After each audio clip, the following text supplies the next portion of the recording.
नाही, निवडणूक हा प्रकार मला मान्य नाहीये फारसा.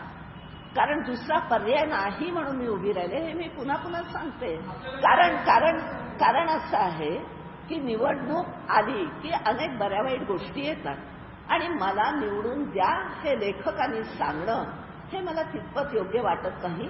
लेखक तुम्ही जाणावा, त्याचं लेखन जाणावं, त्याचे विचार जाणावेत आणि त्याला निवडून द्यावं, त्यात त्याचा सन्मान आहे. या गोष्टी सन्मान. तळागाळातल्या हा उल्लेख मी पुन्हा पुन्हा करते. तळ आणि गाळ याच्या म्हणजे कल्पना वेगळ्या आहेत.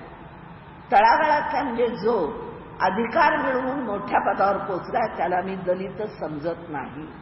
दलिताची माझी व्याख्या वेगळी आहे. जो पिळला जातो तो दलित, जो दुःख भोगतो तो दलित. मग तो जातीनं कुठला हो? दुःखाला जात कसली लावायची? साहित्याला जात लावायची नाही, तशी दुःखालाही जात लावायची. मी जात मानत नाही, कुठलीच जात मानत नाही. मी माणूस मानते, त्याच्यामध्ये दुःखाच्या दोन बाजू मानते.